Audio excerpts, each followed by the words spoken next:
네, 안녕하세요. 성공취업의 시작 잡정보센터 이남규입니다. 네, 안녕하세요. 한유진입니다. 네, 정말 기나긴 시간 그리고 어렵고 힘들게 취업 준비를 하다가 정말 첫 합격을 받은 순간은 그 누구도 예상할 수 없을 정도로 정말 크나큰 기쁨일 텐데요. 네. 그런데 합격 뒤에도 청년 순환 시대가 계속되고 있다고 합니다. 저희가 통계청의 조사를 하나 봤더니 첫 직장을 얻은 청년 2명 가운데 1명은 최저임금에도 못 미치는 급여를 받고 있다고 합니다. 네, 이렇게 핑크빛 미래를 꿈꾸면서 취업 한파를 견디고 견뎠는데 나아지지 않은 현실에 많은 분들이 힘겨워하실 것 같습니다. 네. 그런 분들을 위해서 저희가 또 취준생 인권위원회가 있죠. 사회 초년생분들 그리고 또 앞으로 첫 직장을 잡을 취준생 여러분들을 위한 시간이 마련돼 있으니까요. 2부에도 많이 기대해 주시기 바랍니다. 네. 자, 하반기 공채에 도전하는 취준생 여러분들의 장밋빛 인생을 위해서 오늘도 정말 사이다 같은 속 시원한 정보를 많이 준비해봤습니다. 오늘도 기대 많이 해주시고요. 그러면 7월 25일 수요일 잡정보센터 지금 출발합니다.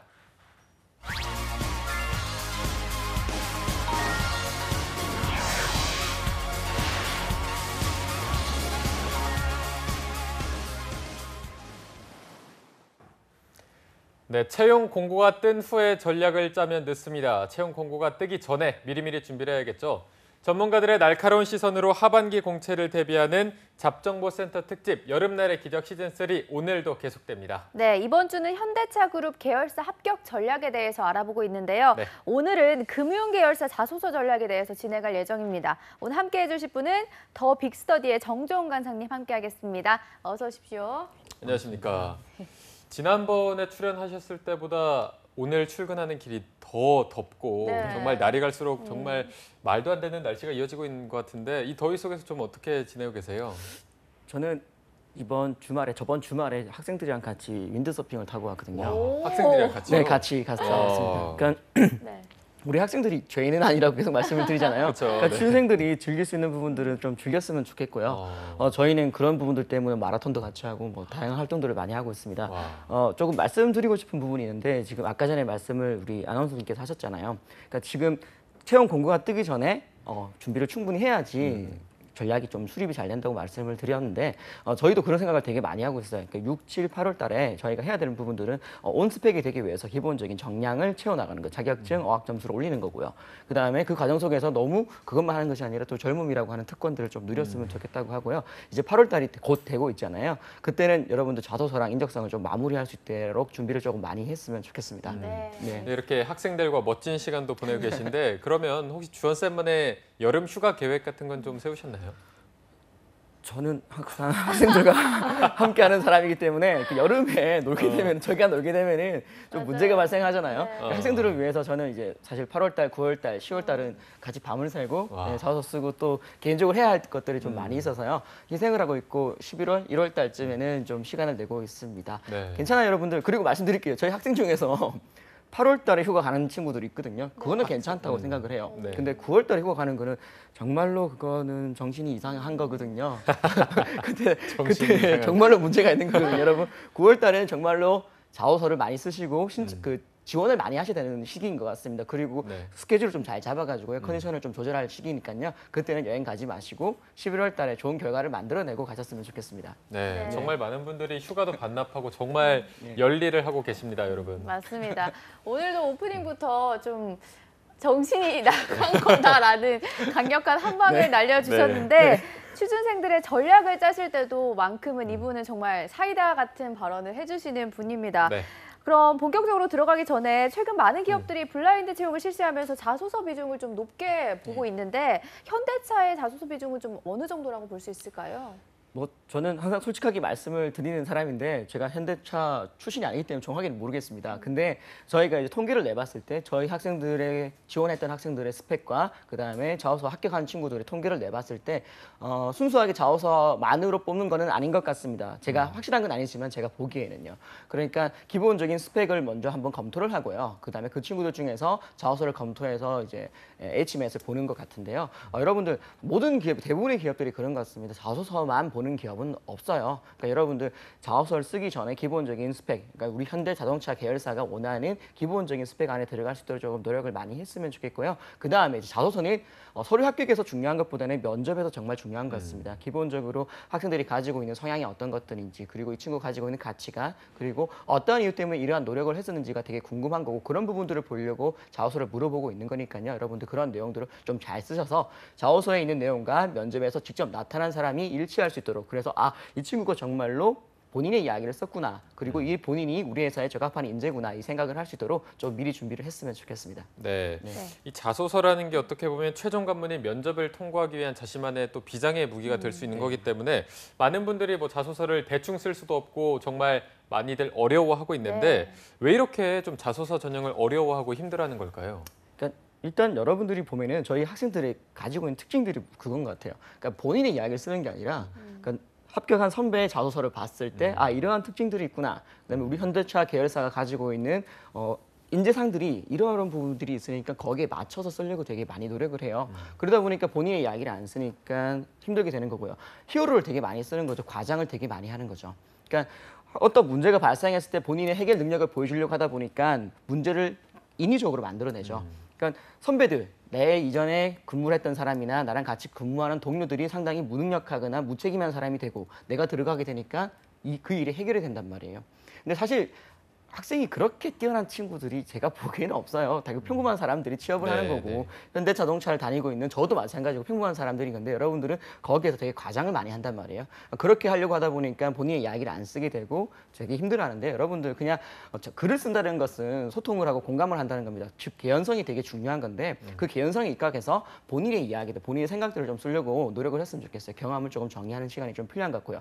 그다음에 여러분들은 소설가가 아닙니다. 여러분들은 작가가 아니에요. 처음부터 글을 잘 쓸 수가 없거든요. 처음부터 글을 잘 쓰려고 하니까 완벽한 문장을 만들려고 글을 썼다가 지웠다가 썼다가 지웠다가 하다가 안 되니까 잠시 시로 가고, 그리고 또 신세 한탄하고, 그런 것들이 되게 오래 반복이 되는데, 그렇게 하지 마시고 그냥 친구들이랑 이야기할 때 우리가 그렇게 버벅거리지 않잖아요. 그러니까 버벅거리지 않는 것처럼 그냥 본인의 생각들을 그냥 썼으면 좋겠어요. 쓰고 태고를 조금 많이 했으면 좋겠습니다. 시간을 조금 많이 두시고요. 태고를 통해서 문장을 다듬어내시고 완결성을 조금 만들어내는 연습을 했으면 좋겠습니다. 완벽하려고, 본인이 완벽한 척 하려고 하는 것도 그렇고요. 문장도 완벽하게 쓰려고 하는 것도 그렇고요. 사실 제가 지금 이렇게 방송을 하고 있지만, 제가 만약에 대본에 있는 내용들을 완벽하게 하려고 하면은 저도 못 하거든요. 그래서 그냥 키워드만 잡아놓고 이야기를 드린단 말이에요. 그런 식으로 그냥 했으면 좋겠습니다. 네. 주원쌤은 항상 본인의 이야기를 작성해라라는 말을 정말 많이 하시는 것 같아요. 네. 오늘 이렇게 자소서 전략을 짚어주시겠지만, 취준생 여러분들이 자소서를 작성해 나가는 데 있어서 꼭 기억해야 될 점들 같은 게 있을까요?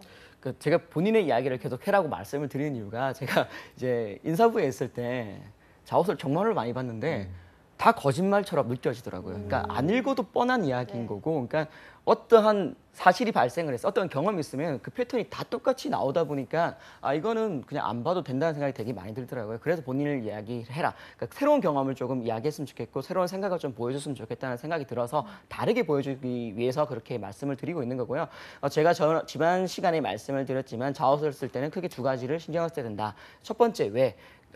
인사 담당자가 왜 이러한 질문들을 썼을까에 대한 고민을 하는 왜, 그들의 의도를 파악하기 위한 왜였고요. 두 번째는 내가 이러한 경험을 썼고 이러한 것들을 생각을 썼다면 인사 담당자가 이 친구들이 왜 우리 회사를 지원할까, 우리가 왜 이 친구를 뽑아야 하는가, 사람에 대해서, 본인 지원자에 대해서 이유를 파악할 수 있는 그 왜를 좀 충분히 이야기를 해줬으면 좋겠다고 말씀을 드렸습니다. 그건 자소서의 본질에 관련된 좀 이야기인 것 같고요. 오늘은 좀 말씀드리고 싶은 부분은 자소서의 형식에 관련된 이야기인 것 같습니다.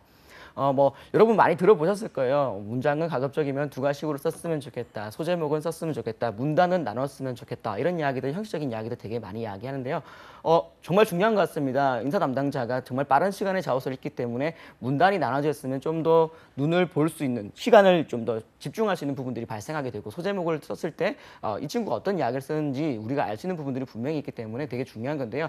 제가 말씀드리고 싶은 형식적인 이야기는 글을 쓴다. 여러분들 자소설이라고 되게 많이 하잖아요. 그러니까 되게 객관적인 팩트를 이야기하고 있는 것 같지만 그 속에 있는 상황들을 되게 추상적이고 되게 과장으로 해서 많이 쓰고 있다 보니까 인사 담당자도 이 친구들이 하는 이야기들이 한 70% 정도는 거짓말이겠구나라고 생각을 한단 말이에요.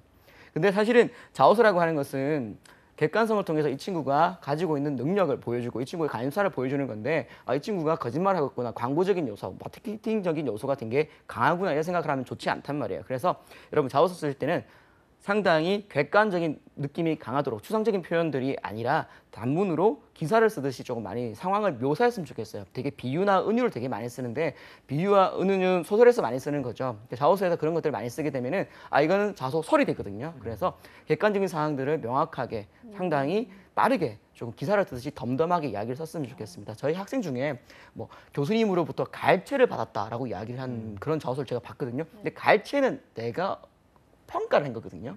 안 좋아 보인단 말이에요. 갈채가 내 박수를 받았다고 사실은 더 맞거든요. 그러니까 그런 부분도 여러분들이 조금 더 집중해서 객관성을 더해줬으면 좋겠습니다. 네. 자, 주원쌤이 이제 본질적인 이유 그리고 형식적인 그런 부분에 대한 것도 짚어주셨는데요. 자, 이런 부분을 잘 버무려 봐서 합격으로 가는 성공적인 자소서를 써야 될 텐데 그 전에 먼저 저희가 자소서 항목부터 살펴보도록 하겠습니다. 이 부분은 신세미 캐스터가 전해주시죠. 네, 올 상반기 현대차그룹 금융계열의 자소서 항목을 함께 살펴보겠습니다. 먼저 영업 채권관리 직군의 경우는 해당 직무와 관련된 경험 및 적합하다고 생각하는 이유를 기술하시오 이 항목으로 진행이 됐고요. 다음으로는 기획관리 직군입니다. 이때는 본인의 특별한 경험, 성취에 대해서 자유롭게 기술하시오. 두 번째로는 현대카드, 캐피탈, 커머셜에서 해보고 싶은 업무와 본인이 해당 업무에 적합하다고 생각하는 이유를 설명하시오. 그리고 해당 업무 분야에서 본인이 도전해보고 싶은 과제에 대해 기술하는 항목으로 진행이 됐는데요. 과연 합격률을 높이는 자소서 공략법은 어떤 것이 있을지 스튜디오에서 자세하게 살펴보도록 하겠습니다.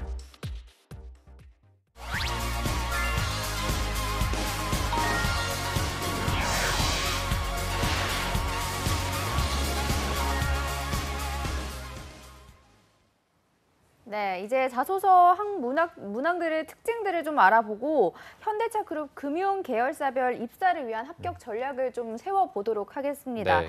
먼저 좀 자소서를 작성하는 데 있어서 학생들이 느끼는 체감적인 난이도는 어땠나요?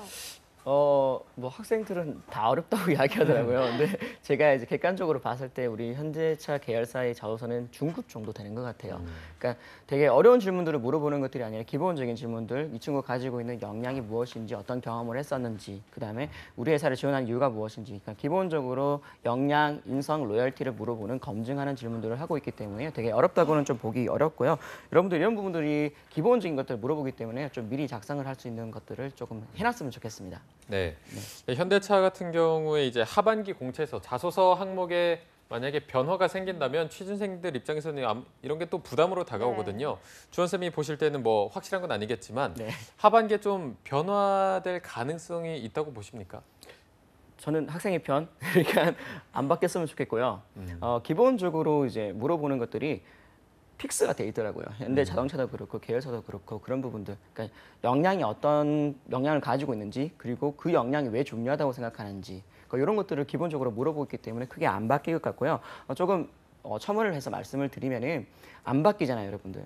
그러니까 자소서의 문장은 조금 구조가 바뀔 수 있습니다. 근데 문장은 바뀌어 있지만 기본적으로 물어보려고 하는 본질은 안 바뀐단 말이에요. 그럼 여러분 어떻게 할 수 있을까요? 뜨고 쓰는 게 아니라 미리 쓸 수 있겠죠. 그래서 지금 이제 7월 말, 8월 달은 여러분들이 자소서를 좀 미리 작성을 많이 해놨으면 좋겠습니다. 그러니까 현재 자동차라고 하면은 그쪽으로 지원하는 내가 이유, 그다음에 그쪽에서 내가 할 수 있는 역할이 무엇인지를 먼저 체크를 하고 그거에 맞게 항목들을 구성을 해서 좀 써주시는 것도 필요할 거고요. 그다음에 현대 자동차 계열사 금융 파트라고 하면 내가 왜 금융을 지원하려고 하는지, 은행이 아니라 우리 비은행, 제2금융권에 왜 지원을 하려고 하는지, 캐피탈사에서 필요한 역량이 무엇이고 내가 그 역량을 어떻게 발휘할 수 있는지, 이런 것들을 조금 미리 좀 정리를 해가지고요. 자소서의 스타일로 조금 정리를 해서 썼을 수 있는 거니까 여러분들 지금 제가 보기에는 한 3개 업종과 3개 직무 정도를 정리를 하셔가지고요. 지금 미리 썼으면 좋겠고요. 떴을 때는 그때는 쓰는 게 아니라 제출한다는 기분으로 조금 많이 제출을 했으면 좋겠습니다. 취업에 성공하는 가장 기본적인 부분은 지원을 많이 하는 겁니다. 지원을 많이 하셔야지 기회가 만들어지는 거고요. 그 기회가 있어야지 인적성을 보실 수 있는 거거든요. 그래서 지금 많이 하셔가지고요. 시즌 때는 이제 시즌이 됐을 때는 자소서 쓰는 게 아니라 내시고 인적성 공부와 조금 본인의 컨디션 관리를 조금 많이 했으면 좋겠습니다. 네, 알겠습니다. 그럼 이제 좀 항목별로 살펴보도록 하겠습니다. 물론 쉬운 게 하나 없겠지만 특히 학생들이 어려워하는 항목들은 어떤 것들이 있었나요? 뭐 우리 현대에서의 항목을 말씀을 드리기 전에 전체의 항목을 조금 말씀을 드리면은 경험에 대한 기술을 해라고 하는 것들은 많이 조금 경험을 정리를 요즘 많이 해요. 다른 선생님들께서 경험을 좀 정리를 해라, 기술적으로 어떻게 해라고 말씀을 많이 하시기 때문에 네. 경험 부분에서는 그렇게 어려워하지 않은 것 같아요. 근데 본인의 가치관이나 생각을 물어보는 항목들에는 되게 많이 힘들어하더라고요. 우리 현대자동차 대표적인 항목 What makes you move 이런 것들. 그 다음에 아모리 퍼시픽의 아름다움이란 무엇인가 이런 질문들에 대해서는 본인의 가치관이 정리가 안 돼 있다 보니까 되게 많이 힘들어하는 건데 여러분들 본인하고 좀 이야기를 많이 했으면 좋겠습니다. 그러니까 제가 계속 이야기하거든요. 나하고 좀 이야기를 많이 해라고 하는데 이게 취업을 떠나서 내가 가지고 있는 가치관이나 인성적인 부분을 위해서도 본인하고 이야기를 조금 많이 했으면 좋겠고요. 조금 말씀을 드리면 죄를 진심으로 말씀드리면 저는 저를 움직이는 아주 중요한 가치관은 저는 기회라고 생각을 합니다. 그러니까 여러분들 보면 열정, 뭐 나눔, 희망, 소통 이런 것들 이야기하는데 그런 것들은 사실 되게 표면적인 것 같거든요. 저는 핵심적인 저의 가치관은 기회라고 생각하는데 사람은 나이가 들수록 그다음에 시간이 흐를수록 기회가 줄어들 수밖에 없다고 생각을 해요. 근데 저는 기회가 줄어들면 그게 그때부터 늘는다고 생각을 되게 많이 했거든요. 그래서 회사를 그만두고 새로운 기회를 만들기 위해서 노력을 하고 있는 거고요. 그러면 그 기회를 만들기 위해서 나는 어떤 노력을 하고 있는가? 관계적인 부분에서 노력도 있을 거예요. 신뢰를 끝까지 유지하기 위해서 사람들에게 노력하는 부분들 먼저 연락을 하고 약속을 한번 만들었다면 끝까지 지키기 위해 노력을 하는 것도 있을 거고요. 그다음에 개인적으로 역량을 개발하기 위해서 꾸준히 노력하는 것들도 있을 거란 말이에요.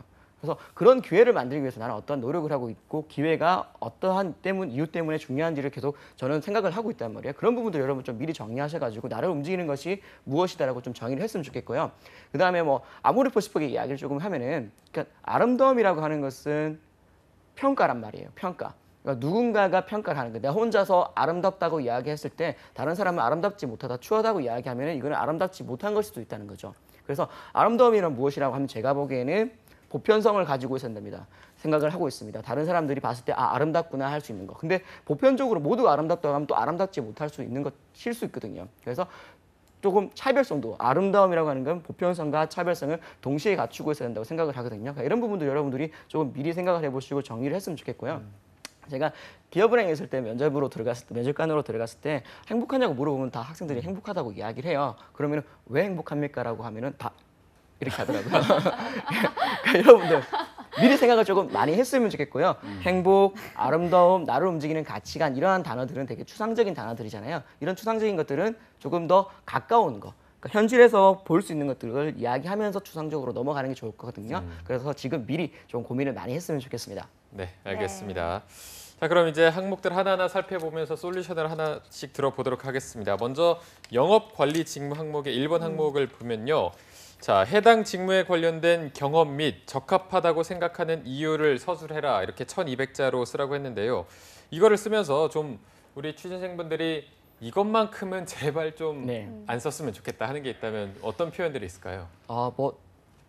여러분 자소를 여러분 편하신 대로 쓰시면 되는데 그러니까 대부분 학생들이 이제 픽스되어 있는 게 있어요. 저는 땡땡땡의 경험을 가지고 있습니다라고 시작을 하더라고요. 네. 그러니까 그게 두 가지로 생각하는데 사실은 그게 두 가지는 아닌 것 같아요. 그러니까 경험에 관련돼 있는 기술은 여러분 이력서에 했거든요. 그러니까 내가 인턴을 경험했고 아르바이트를 경험했다, 공모전을 했다라고 하는 경험은 이미 이력서에 썼어요. 그럼 그 내용을 또 한 번 더 반복하는 것은 효율적이지 못한 거죠.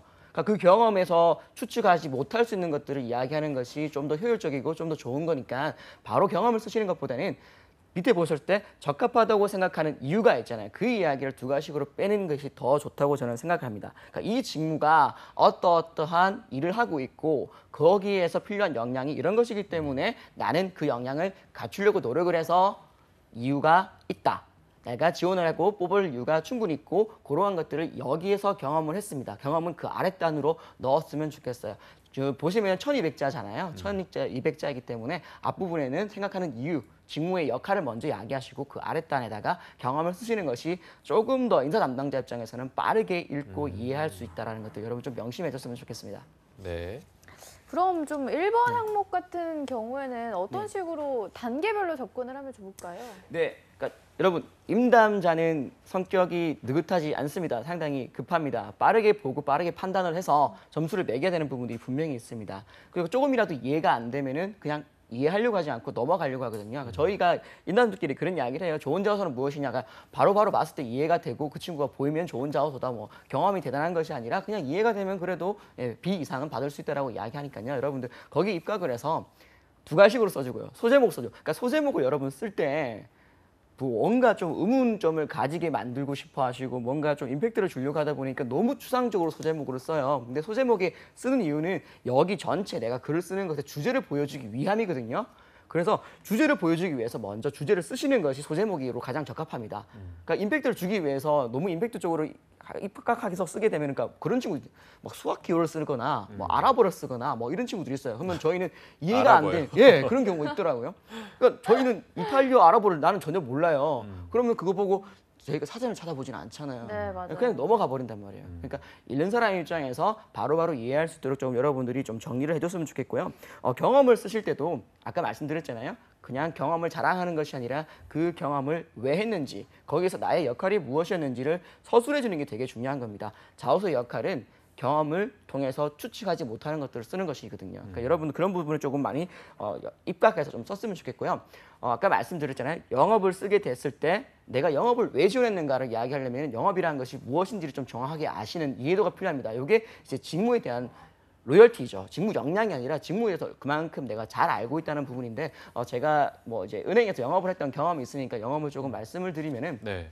제가 생각하기에는 영업이라고 하는 것은 단순하게 접객만 있는 것이 아니라고 생각을 하고요. 접객 영업은 누구나 할 수 있는 거예요. 그러니까 친절하기만 하면은 고객과의 소통을 하고 고객의 눈높이에 맞춰서 니즈를 발굴하면 누구나 할 수 있는 부분인데 접객 이전 단계가 훨씬 더 중요한 거죠. 그러니까 상품을 분석하고 타겟을 설정하고 전략을 수립하는 단계, 그 다음에 이제 접객 응대 단계가 있을 거고요. 그 다음에 이제 사후 관리 단계가 있을 텐데 여러분들이 생각하는 영업이라고 하는 것을 그 앞 단계에서 어떤 것들이 이유가 일어나는지 그 다음에 사후 단계에서는 어떤 부분이 아주 중요한지를 여러분들 좀 정확하게 봤으면 좋겠고요. 우리는 영업을 직접 하는 것이 아니라 영업을 관리하는 단계에서 지금 뽑고 있거든요. 그러니까 관리란 무엇인가? 그러니까 회사가 가지고 있는 인, 물, 금 이 세 가지를 어떻게 효율적으로 운영을 해야 되는가?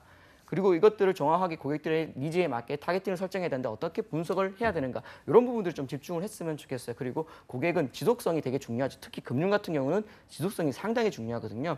지속적인 고객 관리를 통해서 어떻게 신뢰도를 유지할 수 있을까 여러분들이 좀 집중을 하셔가지고 그런 내용들을 자료에 써줬으면 좋겠습니다. 네. 방금 말씀하신 그 인, 물, 금의 경영이 뭐 네. 인재 뭐 이런 건가요? 어떤 그러니까 건가요? 인사, 인사. 예, 물이라고 하면 우리 회사 가지고 있는 서비스, 금이라고 하면 우리가 가지고 있는 재화, 예, 이렇게 보시면 될 것 같습니다. 네, 알겠습니다. 자, 영업 직무에 대한 전략을 알려주셨는데 그러면 채권 관리 직무는 좀 어떤 점을 더 어필하는 게 더 효과적일까요? 네.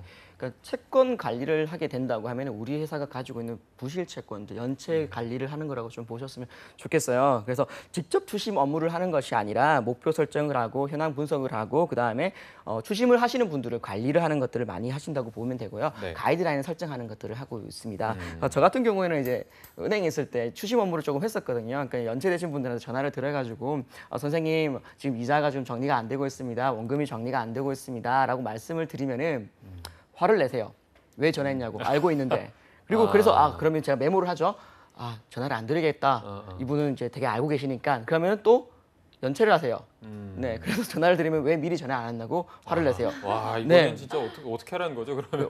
정말로 힘듭니다. 정말로 네. 저는 그게 사실은 이제 처음 들어갔을 때 가장 힘들었던 부분이었거든요. 어디에다가 장단을 맞춰야 되는지 전혀 모르겠더라고요. 그러니까 여러분 추심 업무를 하시게 되면은 관리를 하시게 되면은 이제 상당히 민감하신 분들을 좀 담당하셔야 되는 부분이 있을 거예요. 그러니까 직접 내가 초기 단계에서 업무를 수행하는 것은 아니지만 거기에서 이제 정리가 안 될 때 여러분들이 좀 들어가서 해야 되는 부분들이 좀 있을 텐데요. 그런 부분 때문에 여러분들 어떻게 해야지 상대가 기분이 나쁘지 않게 거절을 할 수 있으며 어떻게 해야지 상대가 기분이 나쁘지 않게 내가 설득을 하고 정보를 전달할 수 있을지에 대해서 좀 고민을 하고 그런 내용들을 조금 잘 썼으면 좋겠어요. 그러니까 목표를 설정을 하고 분석을 하고 가이드라인을 맞추는 것도 되게 중요합니다. 그러니까 그것만 보지 마시고요. 상대방의 기분에 따라서 민감하신 분들에 대해서 어떻게 대응해야 되는가 거기에 대해서 조금 정리를 하시는 것들이 좀 남들과 다른 자소서를 쓸 수 있는 힘이 될 것 같습니다. 네, 알겠습니다. 그럼 이어서 살펴볼 자소서 항목은 기획관리 직무 1번 항목인데요. 네. 본인의 특별한 경험과 성취에 대해서 자유롭게 서술하는 항목입니다. 남규 씨는 이 부분에 대해서 공감을 하실 것 같아요. 이 특별한 경험을 갖고 있는 사람이 정말 드물잖아요. 그렇죠. 네, 맞습니다. 저도 이 부분에 대해서 항상 자소서를 쓸 때 고민을 많이 했던 것 같은데 이 특별하다는 게 어느 정도 특별해야 되는지 정말 궁금했어요. 제가 학생들한테 계속 이야기하는 게 이런 요 종류의 항목들이 여러분들 보면은 특별한 경험, 성취, 그다음에 창의 이런 것들에 되게 집중을 많이 하다 보니까 나는 평범하게 인생을 살았는데 이걸 쓸 게 없어 어떡하지라고 고민을 되게 많이 하더라고요. 그러니까 여러분들 그 특별한 경험, 그러니까 경험에서 보여주는 임팩트에 너무 집중하지 마시고요. 이유에 조금 많이 집중을 했으면 좋겠습니다. 그러니까 내가 어떠한 이유 때문에 이러한 경험을 했는가, 그 경험을 통해서 그 과정에서 나는 어떠한 역할을 했었는가, 무엇을 깨달았는가, 그 역량을 개발할 수 있었는가, 그 과정 속에서 내가 관계를 어떻게 수립을 하는 것이 중요한지를 깨달음이라는 것일 거란 말이에요. 그러니까 경험은 똑같다 하더라도 누구는 그 경험을 특별하지 않다고 이야기할 거고요. 누구는 되게 특별하다고 이야기할 거란 말이에요. 그거는 사실은 그 사람의 가치관이나 그 사람의 성향이 들어가 있거든요. 그러니까 내 가치관과 성향에 조금 많이 집중을 했으면 좋겠습니다. 경험이 보여줄 수 있는 특별함을 여러분 너무 집중하시게 되면 사실 자소서 항목이 모든 항목이 한 개의 경험으로 들어갈 수도 있어요. 뭐 제가 되게 다른 방송에서 많이 이야기했던 건데 저희 학생 중에 그런 친구가 있었거든요. 오바마한테 상을 받았어요. 네, 대단한 건데 그 상을 받았던 경험을 모든 항목에 다 썼죠. 그러니까 가장 특별했던 경험. 그죠? 오바마한테 상 안 받아봤죠. 여러분 안 받아봤잖아요. 저도 안 받았거든요. 그러니까 누가 받아보겠습니까? 그러니까요. 상 받았다라고 쓰고 그다음에 가장 창의적인 경험. 오바마한테 상을 받았던 경험. 네. 가장 리더십을 발휘했던 경험. 오바마의 그러니까 그 친구가 없어요. 그 친구는 만약에 오바마한테 상을 안 받았으면 자소서를 쓸 수 없는 친구가 돼버려요. 지금 그 엘사를 참 잘 다니고 있는데 제가 되게 사랑하는 동생인데 수습이 안 되는 것 같은데. 네, 사랑한다. 네, 근데 그렇게 되면 경험에 너무 집중하게 되면 내가 없게 되거든요. 그래서 내가 가지고 있는 가치관이 무엇인지, 내가 생각하는 특별함이란 무엇인지를 좀 집중하셔가지고 이야기를 썼으면 좋겠어요. 뭐 저를 좀 예를 든다면은, 그러니까 이 경험도 사실은 좀 특별한 경험이긴 해요. 제가 노숙자 생활을 일본에서 한 적이 있었거든요. 그러니까 전국 일주를 일본 전국 일주를 이렇게 하면서 노숙을 했던 경험이 있는데 그러니까 특별하긴 해요. 네. 근데 경험 자체에 집중하기보다는 저는 그 경험은 되게 많이 쓰지 않았고요. 내가 왜 갔는가에 되게 집중을 많이 했거든요. 그러니까 나는 항상 살다 보니까 부모님께서 원하시는 삶을 살았던 것 같고 부모님 원하는 길을 가기 위해서 법대를 갔고 그리고 그 일을 하기 위해서 공부를 하고 있는데 과연 그게 나가 맞는지 20 몇 년이라는 시간 동안 항상 함께 있던 나랑 나는 이야기를 얼마나 해봤는가라는 생각이 되게 많이 들었어요. 그래서 이방인이 되겠다. 철저하게 남들의 의식, 남들의 눈에 신경을 안 쓰고 나 혼자서 스스로 좀 고민하고 나의 삶을 조금 주도적으로, 자발적으로 만들어 가겠다는 생각을 되게 해서 여행을 갔었는데 그 이야기를 쓰는 것이 맞다는 거죠. 그러니까 그 경험이 대단한 것이 아니라 혼자서 그냥 어떤 생각을 했던 것들이 중요하다는 것. 여러분이 조금 집중을 많이 했으면 좋겠습니다. 네, 이게 네. 자기소개서를 쓰다 보면 어떤 경험이나 역량을 쓰다 보면 그 자소서 그 내용에만 좀 매몰되는 경향이 있어서 지원쌤이 계속 강조하시는 나를 드러내야 한다 이 부분을 좀 계속 염두에 두시고 쓰는 게 좋을 것 같고요.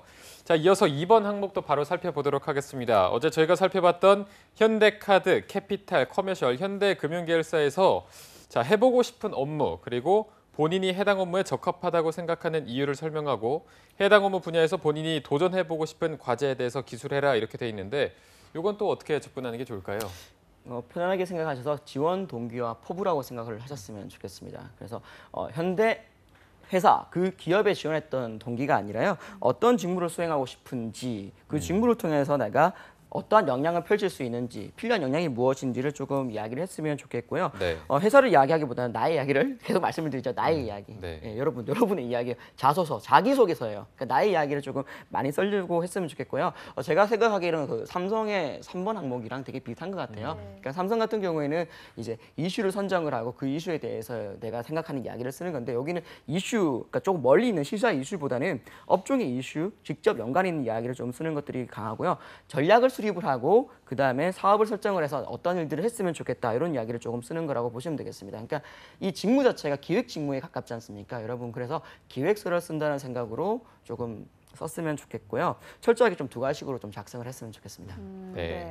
그럼 이렇게 동기나 포부를 적는 데 있어서 예를 들어서 동기를 막 쭈르륵 적고 마지막 두 줄에 뭐 열심히 하겠습니다, 할 수 있습니다 이런 식으로 네. 적고 이러면 좀 안 좋을 것 같거든요. 네. 동기나 포부의 비중은 어느 정도로 주는 게 좋을까요? 네, 그러니까 동기와 포부는 한 개의 카테고리에 들어가 있습니다. 내가 이러한 이유 때문에 지원을 했고 그러한 이유 때문에 지원했기 때문에 앞으로 어떠한 사업을 진행을 하는데 힘을 쓰겠다라는 이야기이기 때문에 여러분도 좀 유기적으로 좀 써야 되는 거라고 생각이 되고요. 동기는 현재 나의 관심사, 현재 내가 가지고 있는 역량이고요. 포부는 미래에서 내가 어떤 것들을 우리 회사를 위해서 하겠다는 이야기입니다. 제가 보기에는 미래가 더 중요한 것 같고요. 그래서 4대 6, 동기가 4라면은 미래에 내가 하고 싶어 하는 것들은 6을 정도로 쓰시는 게 맞는 것 같습니다. 네. 네. 자, 그런데 이공계 지원자 같은 경우에는 소프트웨어 엔지니어 직군에 지원을 하게 될 텐데 구체적으로 여기에도 어떤 문항들이 있는지 한번 짚어볼 필요가 있을 것 같습니다. 주원사님께서 이제 직무별로 어떻게 달랐고 또 어떻게 접근해야 되는지 분석을 또 한번 부탁드리겠습니다. 네, 뭐 자소서를 한번 보시게 되면은 그러니까 문과는 가치관이나 여러 가지 생각들을 되게 많이 물어보는 항목들로 구성이 돼 있는데 이공계 같은 경우에는 가치관 이런 것보다는 중요한 것은 어떠한 경험을 했는가, 어떠한 교육을 이수했는가를 되게 중요하게 생각합니다. 특히 직무 역량에 대해서 되게 많이 물어보고 있다는 건데요. 여러분 그런 부분들 조금 많이 집중을 해서 썼으면 좋겠는데요. 네. 근데 단순하게 경험만 나열하고 경험만 보여주는 것이 아니라 그 경험을 했던 목적을 꼭 썼으면 좋겠습니다. 그러니까 제가 생각하는 우리 사회의 가장 큰 인문학은 그냥 문사철이 아니라 저는 IT라고 생각을 하거든요. 그러니까 인문학이란 우리 사회에 우리에게 아주 크게 영향을 줬던 것들이라고 저는 생각을 하는데 IT가 우리의 삶에 너무 많이 변화를 주고 있단 말이에요. 그러면 내가 집중해서 교육을 받았던 것들, 그러한 것들이 우리의 삶에서 어떠한 영향을 주기 때문에 그리고 그런 것들이 우리 직무에 어떠한 영향이 미치기 때문에 내가 그런 것들을 공부를 하고 준비를 했다는 이야기들 여러분 좀 잘 서술을 해줬으면 좋겠습니다. 네. 경험을 적되 꼭 그에 대한 분명한 이유가 목적이 들어가야 한다는 말씀이신 것 같고요. 네. 이번 항목도 보면 본인이 경험한 프로젝트에 대해서 자유롭게 기술하는 항목입니다. 이 부분은 어떤 식으로 작성을 해나가면 좋을까요? 그러니까 여러분들 그 이공계생들이 되게 경험을 중심으로 해가지고 했던 이야기를 쭉 쓰는데 그걸 쓰기 전에 좀 이런 체크리스트를 조금 만들었으면 좋겠어요. 제가 조금 정리를 했는데요. 지금 질문을 한번 보시게 되면 프로젝트 주제, 인원, 기간, 본인의 역할을 포함해라고 되어 있습니다. 그럼 요게 조금 집중을 해서 주제와 목적은 무엇인가? 그 목적을 이루기 위해 어떤 것들이 핵심으로 필요한가? 그 핵심을 달성하기 위해 필요한 기술 및 역량은 어떤 것인가? 나는 그 중에서 어떤 역할을 왜 했는가? 내가 그 역할을 수행하기 위해 노력, 집중한 것은 무엇인가? 라고 하는 이 전체 질문에 대한 중요한 포인트들을 여러분 좀 정리를 하셔가지고요. 그것들을 채워나간다는 생각으로 좀 자소를 썼으면 좋겠고요. 요거는 사실 자소서라는 기분으로 쓰는 것도 좋지만 경험 기술서라는 느낌으로 경험에 대한 것들 조금 그런 거 있잖아요. 그러니까 경험의 목표, 그다음에 경험의 내용, 나의 역할, 주제 이런 것들을 조금 정리를 하셔가지고 쓰는 것도 나쁘지 않을 것 같아요. 쭉 이렇게 글로 쓰는 것보다는 한눈에 들어오게 1, 뭐 프로젝트 주제, 2, 구성, 3, 기간 이런 식으로 딱 해서 한눈에 들어오게 쓰는 것도 되게 인사 담당자 입장에서는 이 친구가 이런 것들을 했고 거기에서 했던 역할이 무엇이고 그걸 통해서 배웠던 역량이 이런 것이구나, 발휘했던 역량이 이런 것이구나라는 걸 한눈에 들어올 수 있으니까 여러분 너무 자소서 형식으로 줄글로 쓰려고 하지 마시고요. 예, 한눈에 들어올 수 있게 경험 기술서의 방식으로 쓰는 것도 있으니까 그런 것들 좀 잘 체크했으면 좋겠습니다. 네, 알겠습니다. 네. 자, 이공계열 학생들의 소프트웨어 엔지니어 직군에 대한 자소서 접근법까지 한번 저희가 살펴봤고요. 마지막으로 좀 정리하는 입장에서 뭐 여태까지 현대차나 금융계열사 자소서를 쓰는데 어려움을 겪었거나 이제 앞으로 좀 작성하는 데 있어서 좀 이렇게 잘 써봐라 하는 신의 한 수를 한다면 어떤 게 있을까요? 뭐 제가 뭐 신의 한 수까지 할 수 있는 능력은 안 되고요. 네, 여러분 체크리스트를 꼭 만들었으면 좋겠습니다. 그러니까 자소서를 여러분 제가 계속 말씀드리잖아요. 하나로 뭉쳐서 봤으면 좋겠다. 근데 우리 현대 같은 경우에는 자소서가 항목이 그렇게 많지 않습니다. 그래서 굳이 뭉쳐야 되는 건 아닌데 그 항목 한 개가 되게 중요하겠죠. 많지 않기 때문에. 그래서 그 한 개 한 개에 대해서 여러분들 조금 가지고 있는 생각들을 좀 제대로 써야 되는데 제대로 쓰기 위해서는 우리가 글을 전문적으로 쓰는 사람이 아니기 때문에 포커싱 할 수 있는 부분들 놓치거나 중요한 것들을 좀 설명을 못하는 경우들이 있단 말이에요. 그래서 여러분들 체크리스트를 꼭 만들었으면 좋겠어요. 이 질문에 의도하는 것이 무엇일까? 거기에서 내가 이야기하는 건 무엇일까? 아까 전에 제가 말씀드렸던 것처럼 체크리스트를 1, 2, 3, 4로 만들어 놓고요. 내가 쓰면서 그런 것들 놓치고 있는 것은 아닌지 꼭 확인을 했으면 좋겠습니다. 네. 네, 알겠습니다.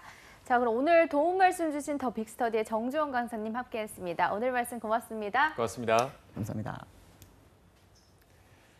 네, 접정보센터 1부에서 준비한 내용은 여기까지고요. 잠시 후 2부에서는요. 신세미 캐스터와 함께하는 일자리 방방곡곡이 준비되어 있고요. 네, 그리고 100만 취준생들의 인권을 위해서 열리라는 코너입니다. 취준생 인권위원회도 준비되어 있으니까요. 네, 어디 가지 마시고요. 채널 고정.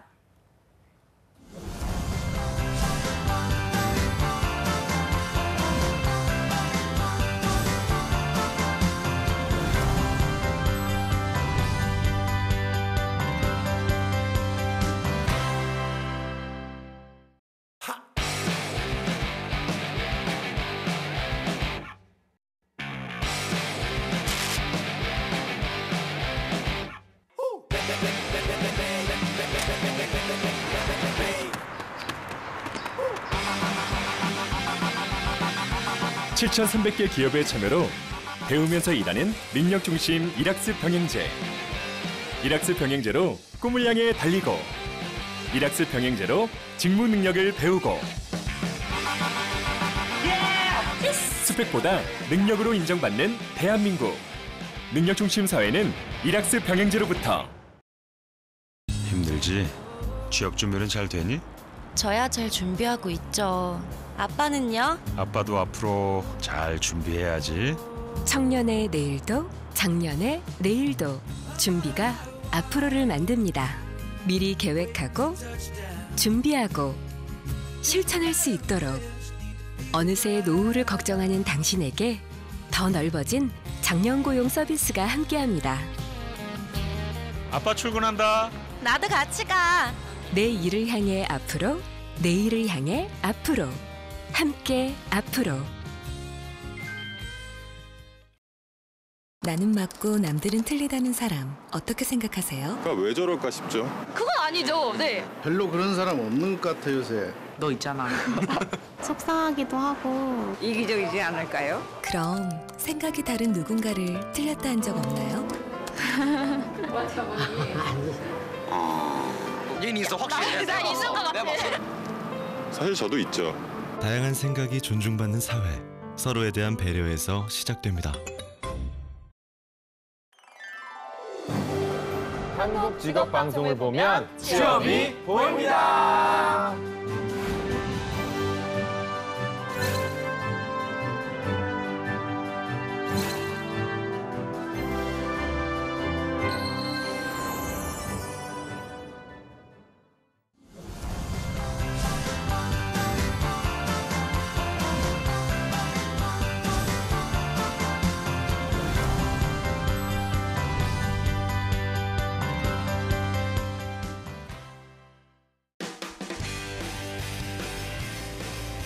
네, 성공 취업의 시작 접정보센터 2부의 문을 또 활짝 열어봤습니다. 저희가 2부에서는요. 취준생들의 인권을 지키는 방법을 알려드리는 취준생 인권위원회가 준비되어 있고요. 네, 그리고 전국 각지의 생생한 채용 소식을 알아보는 일자리 방방곡곡도 준비되어 있습니다. 지금 바로 만나보시죠.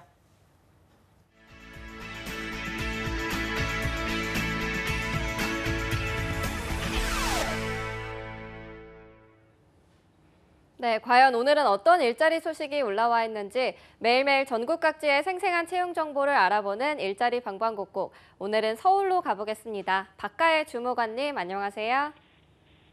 네, 안녕하세요. 서울고용센터 박가혜 주무관입니다. 네, 주무관님, 오늘 서울에 준비된 소식 알려주시죠.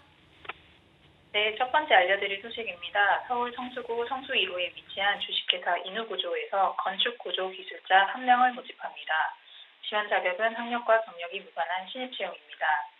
건축물 안전 점검 및 정밀 안전 진단, 유지 관리 점검 등 보고서 작성 업무를 담당하게 됩니다. CAD, 엑셀을 활용한 보고서 작성으로 활용 우수자와 건축공학 관련 전공자와 건축기사, 건설안전기사 자격증 소지자 등을 우대합니다. 급여는 2,600만 원 이상입니다. 접수는 이메일을 통해 이력서, 자기소개서 등을 제출하시면 되고 자세한 사항은 오픈넷을 참고하여 지원하시면 되겠습니다. 네, 학력과 경력이 무관한 구직건입니다. 채용 시 마감되는 구직건이니까요. 빠르게 지원하셔야겠습니다. 주무관님, 다음 소식도 알아보겠습니다. 네, 서울 성파구 올림픽로에 위치한 드림 인터내셔널에서 온라인 MD 1명을 모집합니다. 지원 자격은 학력과 경력이 무관한 신입 채용입니다. 종합몰, 오픈마켓, 소셜 등 온라인몰 기획전 제안 및 매출 관리 등을 담당하게 됩니다. 웹디자인 가능자, 종합몰 오픈마켓 및 소셜관리 경력자를 우대합니다. 급여는 연봉 2,400에서 3,500만 원 이하입니다. 접수는 이메일을 통해 이력서, 자기소개서 등을 제출하시면 되고 자세한 사항은 워크넷 홈페이지를 참고하여 지원하시면 되겠습니다. 네, 이 채용권 또한 채용 시 마감되는 구직권이니까요. 빠르게 지원하시기 바랍니다. 주무관님 오늘 소식 고맙습니다. 고맙습니다. 네, 지금까지 일자리 방방곡곡 서울 지역의 채용 정보 알아봤습니다.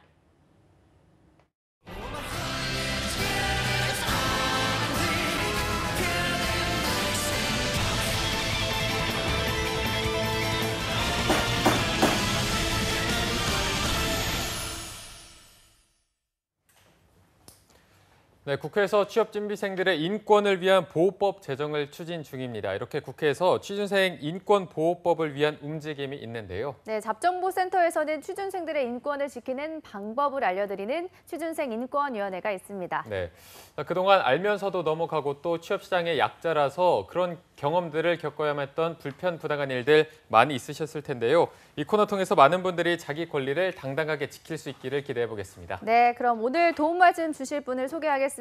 취준위의 위원장이자 안방 대감이신 분입니다. 트러스트원 취업 컨설팅의 송진원 컨설턴트 함께하겠습니다. 어서 오십시오. 안녕하십니까. 네, 송쌤 오늘 출근하실 때 많이 더우셨을 텐데 네. 좀 더위를 많이 타는 편이신가요? 네, 많이 탑니다. 네. 대답은 너무 쿨하신데. 근데 요즘 더위는 다 탈 수밖에 없는 것 같아요. 그렇죠, 너무 더워요. 네. 혹시 더위를 이기는 좀 뭐 송쌤만의 방법 같은 게 있다면 한번 알려주시죠. 네, 방법은 일단은 뭐 실내에 있고, 근데 이제 제가 차를 타고 다니면 네, 에어컨을 틀어야 되는데 그것 다 기름이잖아요. 그렇죠. 그래서 저 휴대용 선풍기를 항상 차에 갖고 다녀요. 그래서 최소한의 에어컨 틀고 휴대용 선풍기 이렇게 하고 있고 집에서 차에서 네, 그러고 있습니다. 송쌤의 대답은 정말 시원하게 그지없는데. 감사합니다. 더위를 또 많이 타신다니까. 네, 알겠습니다. 혹시 휴가 계획은 어떤 거 세우셨나요? 네, 휴가는 12월에 갑니다. 네, 쌤들이 12월. 거의 다 그러니까요. 이제 학생들이 그때 이번 여름에 좀 하반기 대비하느라 그때 가시는 거죠? 그렇죠, 맞습니다. 지금 조금씩 이제 서서하게 준비를 돕는 것들이 있어서 12월까지 좀 기다려야 될 것 같아요. 12월에 어디 가세요, 그러면? 12월에 보라카이를 가려고. 보라카이가 지금 폐쇄됐다가 맞아요, 네. 네, 10월 말에 된다 그래서 좀 깨끗한 기분으로 저도 가보려고. 진짜 잘 노리셨네요. 맞습니다. 네. 저도 보라카이 가고 싶었는데 딱 갈 수 있는 시기에 그게 막혀 있어서 못 갔거든요. 그러니까 보라카이가 뭐 3대 해변이라고 하잖아요. 네, 저는 한 번 맞아요. 갔다 왔었는데 또 가게 될 것 같아요. 네. 추천하시나요? 한번 갔다 오세요. 너무 좋아요. 저는 그때 너무 가는 길이 좀 멀거든요. 그래서 네. 보라카이 한번 가면은 갈 때는 고생을 꽤 많이 해서 또 갈까 생각하는데 갔다 오면 너무 아련해서 또 가고 싶어요. 저도 두 번째. 아련. 네. 아련이란 단어까지 나왔네요. 그렇습니다. 진호쌤이 아련이랑 하니까 왜 이렇게 잘 어울리는지. 그러니까. 알겠습니다. 네. 자, 그럼 2부의 도우미 신세미 캐스터도 함께하도록 하겠습니다. 안녕하세요. 안녕하세요. 안녕하십니까. 자, 신세미 캐스터는 휴가를 이미 갔다 왔죠, 속초로. 그럼 이제 또 휴가 계획은 없나요? 아직 여름이 너무 많이 남아서. 맞아요. 저는 8월 말쯤에 워터파크를 한번 갈까 귀여워요. 하고 있는데 네. 아직 친구들을 못 모아가지고 계획을 제대로 못 세우고 있어요. 물놀이를 이번에 못 해가지고 바다 가서 네. 못 해서 워터파크 가서 좀 제대로 하실 즐겨야죠 생각이- 이번에. 막 알겠습니다. 뭐 놀이기구 타면서. 알겠습니다. 처음으로 신난 모습을 보고. 네.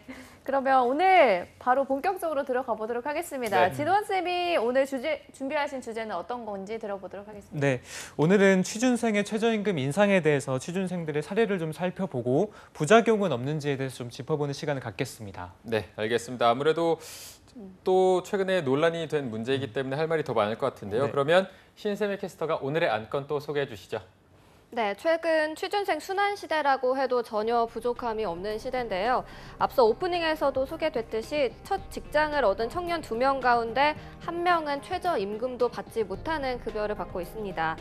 이는 최저임금을 제대로 지키지 못하고 있거나 단시간 근로로 일상생활도 힘든 급여를 받고 있다고 볼 수가 있는데요. 통계청이 조사한 바에 따르면 청년층의 첫 취업 당시 월 급여로는 150만 원에서 200만 원 미만이 33.9%, 100만 원에서 150만 원 미만이 31.1%, 200만 원에서 300만 원 미만이 15.3%, 그리고 50만 원에서 100만 원 미만이 13.5% 순으로 조사가 됐습니다. 올 최저임금 월 기준이 157만 원인 것에 비해서 이보다 낮은 급여를 받는 비율은 48.8%로 절반에 육박하는 수준인데요. 이에 취준생들은 최저임금에 대해 어떻게 생각하는지 한번 알아봤습니다. 취준생 A씨는 물가 대비 노동 가치가 너무 낮고 오히려 최저임금이 인상되면 아르바이트생들은 알바 자리가 줄기 때문에 취준생들은 취업 문턱이 더 좁아진다는 생각이 든다는 의견과 지난 3월에 패밀리 레스토랑에서 서빙 아르바이트를 하다가 매장에 인원 감축 정책으로 실직이 됐다. 요즘은 장사가 잘 돼도 최저임금 영향으로 인력을 많이 뽑지 않는다. 최저임금 영향을 받지 않는 대기업으로 가는 것이 그나마 현명한 판단으로 느껴지지만 그것도 현실적으로 어렵다는 취준생 B씨의 의견까지도 들을 수 있었습니다. 또 취준생 C씨는 해외에서 막 돌아왔는데 헬조선이라는 말이 실감이 난다. 최저임금 인상 발표로 대기업들도 상시적으로 구조조정을 하고 있는 듯하고 또 중소기업들도 인력 충원이 어렵다는 입장인데 사용자와 근로자 사이의 갈등을 막을 수 있는 도구를 정부가 마련하는 것이 우선인 것 같다라는 의견까지 나왔는데요. 따라서 오늘 취준생 인권위원회 안건으로는 최저임금으로 인한 취준생 순환시대, 그에 따른 부작용은입니다. 네, 안건 소개 감사드리고요. 최저임금의 인상이 이꼴 일자리 감소라고 모든 취준생들이 느끼고 있는 것 같고요. 네. 또 이게 대기업을 선호하는 현상으로까지 계속해서 이어질 것 같아서 걱정이 되는데 송쌤이 보시기에 현황을 조금 더 자세하게 알려주시죠. 네, 알겠습니다. 제가 조사한 바에 의하면 지금 취업 한파라는 게 계속 사실이 어느 정도냐면은 그 청년들이 첫 일자리를 잡는데 얼마 정도 시간이 걸리나 봤더니 평균적으로 10개월하고 10.7개월이 걸린다고 합니다. 네. 이것이 전년 대비 계속 0.1개월 정도 늘은 수치고요. 계속 증가를 하고 있어요. 그리고 대학에 졸업하는 소요되는 기간도 지금 4년을 넘어서 4년 2.7개월 정도가 된다고 합니다. 이것 또한 역시나 전년 대비 0.4개월 정도 증가를 한 수치라고 볼 수 있겠습니다. 또한 그 청년층 중에 비경제 활동 인구를 분석해보니 10명 중에 4명이 공무원을 준비하는 공시족이다라는 그런 통계도 있었습니다. 이처럼 뭔가 공백기가 너무 당연해지고 또 몇 년이 걸릴지 모르는 공무원 준비를 하고 이런 과정에서 과연 최저임금 인상이 과연 취준생들에게 얼마나 도움이 되었을까? 도움이 사실 안 됐겠죠. 왜냐하면 최저임금이 인상되면은 그만큼 인건비가 향상될 것이고 기존 현상을 유지하거나 더 발전하고자 하는 그런 기업의 성격상 인건비를 최소화할 수밖에 없는 상황이에요. 그래서 이것이 결과적으로 일자리를 갖고 있는 분들에 대해서도 현재 좀 해고를 당할지 모른다는 불안감을 줄 수도 있는 것이고 1학년부터 취업 준비하고는 있는 취업 준비생들 또한 지금 이제 취업문이 더 좁아지는 현상이 일 수밖에 없습니다. 네. 이게 사실 말이 뭐 취업이 몇 년이 안 된다 이런 거지 사실 뭐 운동 같은 것만 해도 꾸준히 하려면 몇 개월만 하는 것도 굉장히 힘들거든요. 그거를 또 미래를 알 수 없는 기간 동안 몇 년이나 계속해야 된다는 게 심리적으로는 압박도 굉장히 심할 텐데 이 최저임금 인상 제도를 결국은 정부가 기업이 아닌 국민들을 위해서 만든 제도인데 어떤 제도든 간에 모두를 만족시킬 수 있는 제도라는 건 존재할 수가 없기 때문에 이제 앞으로 다양한 의견들을 수렴해 가면서 조금 더 보완해 나가는 그런 의견들을 수렴을 해야 될 텐데 송쌤께서는 취준위원장으로서 어떻게 생각하시는지도 좀 궁금하거든요. 그쵸. 일단은 최저임금 인상은 확정이 됐죠. 이것은 근데 정부가 여러 가지 문제점 안고 있긴 합니다. 최저임금 인상이 됐지만 같이 이제 근로시간 단축 등을 고집하고 있으면서 결과적으로 최악의 실업난과 그다음 경제활동 위축을 좀 일으켰다는 그런 분석이 좀 나오고 있습니다. 여러 가지 취업 준비생들의 의견을 종합해보면 결과적으로는 최저임금을 지금 올리는 것보다는 일자리를 늘리는 것이 훨씬 더 맞지 않았을까라는 지금 인상을 지을 수가 없고요. 물론 이제 최저임금이 올라가게 되면은 중소기업을 안 가려고 하는 이유가 좀 사라질 수 있어요. 우리나라 중소기업에 미스매치가 있는데 혹시 아나운서분들은 그 중소기업을 안 가는 가장 큰 이유가 뭐라 생각하세요? 뭐 임금적인 부분이 그쵸. 있을 테고 맞아, 뭐 맞아요. 당연히 처우나 그런 부분도 있겠죠. 그렇죠, 맞습니다. 그러니까 결과적으로 최저임금이 인상되면은 중소기업에 몰릴 수도 있어요. 그러니까 조금 더 지원을 많이 할 건데 그런데 문제는 대기업에서 최저임금 인상에 따라서 또 고용문을 닫게 되면은 또 양질의 일자리는 더 없어지는 추세가 되는 거거든요. 그래서 이게 이제 효과를 잘 봐야 될 것 같습니다. 그런데 제가 또 궁금한 게 이제 내년도 최저임금이 8,350원 10.9% 인상된다는 결정이 나긴 했는데 아직 사용자 위원 측은 여기에 대해서 반대를 하고 있어서 이게 또 재심의 될 가능성이 있는데 뭐 현재까지는 재심의 된 사례가 없다 보니까 그쵸. 이게 재심의가 실제로 가능한 건지 그리고 또 문재인 정부에서는 2020년까지 10,000원 인상한다고 했는데 네. 이런 부분도 좀 가능할지 궁금하거든요. 일단은 그 두 번째부터 잠깐 말씀드리면 문재인 정부가 이제 1만 원 인상까지를 밝히긴 했으나 결과적으로 최저임금의 산입 범위가 넓어짐에 따라서 1만 원이 된다고 하더라도 처음에 공약했던 그 정도의 파급 효과는 없을 거예요. 그래서 조금 이제 완급 조절이 필요한 사안 같고 네. 첫 번째 관련해서 이제 다시 한번 뭔가 고려한다는 것은 실질적으로 어쨌든 그때 노사정위원회가 같이 뭔가 협상을 해서 법령에 정해진 그 시간 내에 이제 확정을 했기 때문에 좀 불가능하지 않을까라는 의견을 갖고 있습니다. 네. 네. 이렇게 최저임금에 대한 다양한 우려들이 나오고 있는 상황 속에서 또 실제로 잘 지켜지고 있는지에 대한 걱정도 많거든요. 네. 아까 신세미 캐스터가 말했듯이 2명 중에 1명은 최저임금을 지키고 있지 않거나 근로시간을 줄이는 식으로 최저임금에 달하는 급여를 못 받고 있는 상황도 많은데 이런 경우에는 좀 불법이라고 볼 수가 있지 않을까요? 그렇죠. 제가 이제 인사노무법인에 소속돼 있는데 자문을 하다 보면은 최저임금은 허울뿐인 경우가 많아요. 결과적으로 되게 큰 이슈이긴 하지만 최저임금은 사실 근로기준법에 의거해서 근로기준법은 사업주가 이 법을 지키지 않으면 형사처벌까지 할 수 있는 의무사항입니다. 하지만 우리나라에서는 법은 그 현실성이 있고 어느 정도 사회 통념상 합의가 이루어져야지 이게 효과가 발휘할 것인데 네. 결과적으로 많은 이제 잘 아시다시피 많은 곳에서 최저임금을 지키지 않고 있어요. 그런데 지금 최저임금만 계속 올라가게 되면은 그런 사회적 합의가 깨질 가능성 또한 존재하게 됩니다. 그래서 이게 법규 위반의 가능성이 훨씬 높아질 거고 제가 조사한 바에 의하면 또 저희 주변에도 많은 사례인데요. 이것이 사용자가 위반하는 거를 넘어서 요즘에는 취업 준비생들 또한 이거를 악용하는 사례도 있다고 합니다. 취준생이 이 제도를 악용을 하는 건가요? 네, 이게 맞습니다. 어떤 거죠? 예를 좀 들어드리면 서울의 이제 동대문구에서 편의점을 운영하는 김모 씨는 올해 초에 최저임금 인상에 따라서 최대 13만 원을 지원해주는 일자리 안정자금을 신청하려고 했다가 이제 아르바이트 취업준비생이었는데요. 아르바이트가 극구 거절을 해서 신청을 못했다고 해요. 그 이유를 들어보니까 가뜩이나 아르바이트 비용이 적은데 거기서 4대 보험까지 떼고 하면은 내가 뭐가 남는 게 있겠냐. 나는 그냥 신고를 안 하겠다라고 하는 거죠. 네. 그래서 뭐 지금 일자리 안정자금이 보험료하고 비슷한 수준이어서 신고를 안 했다고 합니다. 이것은 명백한 근로기준법 위반 사항이기도 하고요. 네, 근데 제가 아르바이트생이어도 이 4대 보험은 일시적인 경제 활동을 하고 있는 입장에서 넣는 게 좀 부담스러울 것 같기도 하거든요. 네. 그렇죠. 이게 편의점 아르바이트 정보를 공유하는 거기 이제 취업준비생들 많이 있으니까 거기 조금 저희가 가봤더니 이제 그런 댓글들이 많이 있어요. 꼭 가입을 해야 되냐고 물어보는 이제 질문에 댓글로 가입 안 한다. 요즘 가입해서 4대 보험 떼는 사람이 어딨냐 이런 이제 인식들이 되게 많이 갖고 있어요.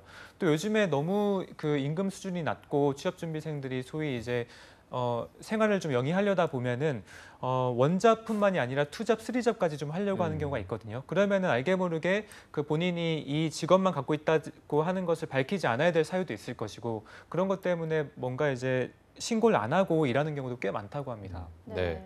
이게 최저임금의 또 다른 대책이 좀 시급해 보이는 부분인데 4대 보험을 이렇게 취준생들이 거부를 한다면 여기에 또 뭐 법적인 제재나 그런 게 가해지진 않을까 좀 우려가 드는데 어떻습니까? 네, 그러니까 정부가 사실은 최저임금에 대해서 조금 이거를 소상공인에게 좀 보호를 하고자 최저임금이 29%나 2년 사이에 인상이 됐어요. 네. 그거를 통해 만들어 놓은 게 이제 일자리 안정자금인데 지금 무용지물이라는 말이 그래서 나오는 것이고요.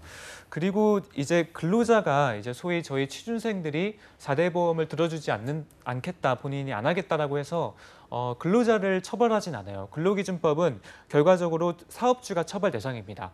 그런데 이렇게 할 경우에 취준생들이 챙겨야 되는 것들은 아르바이트 기간을 경력으로 활용을 못 못할 수도 있어요. 그러니까 증거가 없기 때문에 일한 증거가 없는 거죠. 그래서 이럴 경우에는 꼭 경력기술서를 받아서 아르바이트 기간 또한 여러분들의 경력으로 쓸 수 있게끔 하는 게 좋을 것 같습니다. 네, 송쌤이 말씀을 해주신 것처럼 꼭 경력 증명서를 받아 놓으시는 게 좋을 것 같습니다. 네.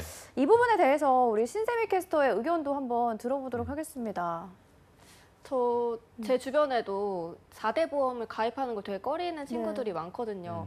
아무래도 자기가 실질적으로 받는 돈이 줄어드니까.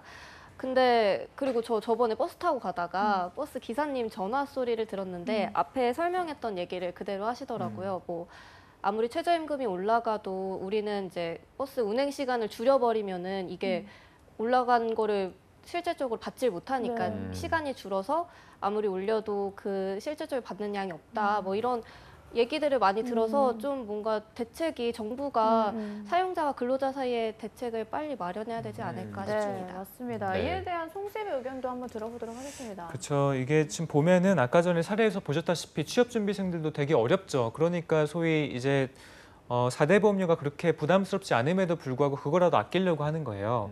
그래서 취준생들이 어쨌든 국가보험제도라고 의무사항이라고 해놓은 것에 대해서 얼마나 신뢰가 없으면 이렇게 할지 한번 생각해 보면 좋을 것 같아요. 제 의견으로는 정부가 우리 취업준비생들이 취업을 위해서 단기간 아르바이트하는 경우에는 법적인 제도를 좀 갖춰놔야 될 것 같아요. 예를 들어서 이제 그 근로자에게 보험료를 공제해주는 방법 또는 4대 보험을 가입 후에 사고가 발생해야지 그거를 활용할 수 있는데 그렇지 않고서는 취준생들에 한해서는 그걸 다시 환급해주는 과정이라든지 또는 취준생들이 공부하고 병행하기 때문에 이제 수업료라든지 교육에 들어가는 비용도 꽤 많을 거예요. 그거하고 연계를 해가지고 뭔가 좀 할인을 해준다든지 그런 취준생들이 실제 쓸 수 있는 그런 방법들을 꼭 고민해줬으면 좋겠습니다. 네, 알겠습니다. 사실 이게 기업도 어렵다고 하고 근로자들도 이렇게 많이 힘들어하고 있는데 마지막으로 그러면 오늘 안건에 대해서 쌤의 촌철살인 한마디도 들어보도록 하겠습니다. 그러니까 이제 아까 말씀드렸다시피 법은 지키라고 있는 게 맞죠. 근데 우리나라 사회적 그 통념상 이게 지금 너무 가해지게 되고 너무 강압적으로 되다 보면은 이걸 안 지킬 가능성도 꽤 크게 되고 그럼 법의 실효성 자체가 떨어질 수 있어요. 제가 인사노무법인에서 자문을 하고 있는데 최근 많이 오는 전화를 좀 들어보면은 주 50시간이 등록이 됐고 그다음에 최저임금이 이제 곧 인상될 건데 대부분의 사업주분들은 이거를 어떻게 하면은 우리가 직원들에게 잘 활용할 수 있을까요?라고 묻지 않고 어떻게 하면은 지금 인건비보다 안 높아지고 기존처럼 일할 수 있을까요? 이런 얘기들을 많이 물어보거든요. 그러니까 사실 사업주들이 지금 사회적 합의 자체가 이 그 근로자들 또는 취업준비생들이 중요하다는 인식이 안 갖춰져 있는 거예요. 그래서 이거는 저희가 계속 방송을 좀 하고 그다음에 여러 가지 취준생에 대한 그런 발의법이 좀 빨리 하루아침에 도입이 된다면 빨리 제도적으로 합치가 되고 사회적 통념 또한 수준이 좀 높아져야 될 것 같습니다. 네, 알겠습니다. 자, 오늘 마지막 송쌤의 촌철살인 한마디까지 들어봤고요. 오늘도 송쌤이 취준생의 입장에 서서 권리에 대한 열변을 또 토해 주셨습니다. 오늘도 취준생 인권위원회를 위해 수고해 주신 송진원 컨설턴트 그리고 신세미 캐스터 두 분 모두 고맙습니다. 고맙습니다. 네, 잡정보센터 오늘 준비한 내용은 여기까지고요. 내일도 하반기 대기업 공채 특집 여름날의 기적 시즌3는 계속됩니다. 네, 저희는 내일 오전 10시에 다시 웃는 얼굴로 찾아뵙겠습니다. 시청해주신 여러분 고맙습니다. 고맙습니다.